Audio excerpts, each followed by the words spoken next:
welcome back.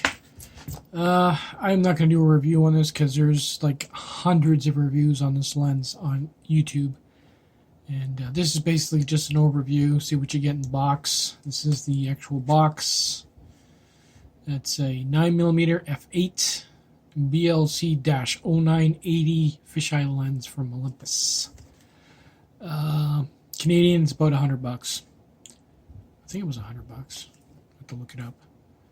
But you know, it does have a little bit of vignetting on the edges and everything else. It doesn't have much in the way of focus. It's manual focus. It doesn't have a ring on the outside, which I'll show you. It comes with this massive manual. Only one sheet is actual instructions. The rest is every language known to man.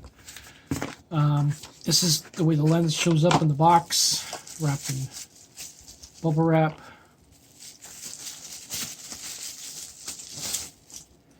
Covered there.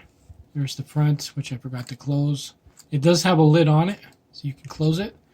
And when you open it, it goes to infinity. And then C, which is distance, and D, which is close up. That's about it. So it does, you can see the lens does sort of move up and down. Like when I saw this online, I basically thought it was just a fixed piece of glass from a sports cam or something, you know what I mean? I mean, you could literally build one of these yourself. Wouldn't be as good. But you can see in the back, it has the glasses. Like, if you were to use a webcam piece of glass and you made your own plate, it wouldn't work as well because you got to have an open back like that. It's got to be wider. Even for micro four thirds, I think that's pretty small. It should be wider than that. But that's just me. I would explain the vignetting. Other than that, it's pretty good. I took a few shots with it. I'm not really big on the using it for video. I guess it depends on the situation. This doesn't work very well in low light, so I found it worked better when I was outside. But I'll leave a few pictures on this video so you can see how well they turned out. I mean, it's nice because with this you can just basically point and shoot. You don't have to. It takes all the guesswork out of the most of the work, unless you use auto, which I don't. Most of the time I'm manual.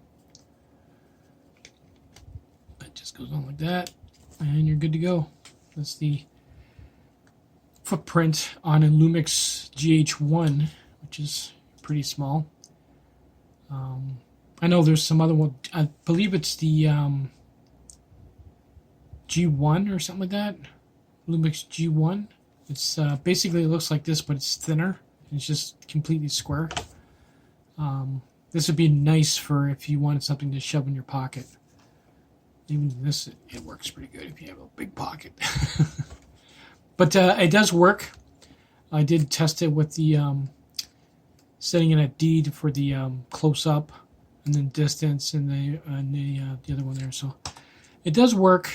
I wouldn't say it's the best. Sometimes you'll get photos that are a little bit blurry.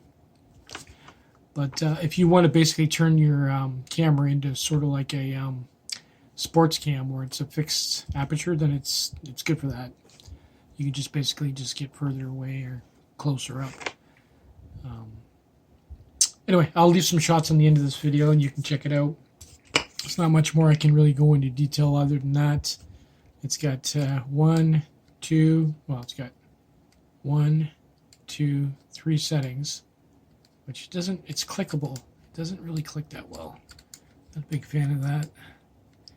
Also, if you're using this type of camera, you can't put your hands like this because your fingers will show up in the picture or in the video as well.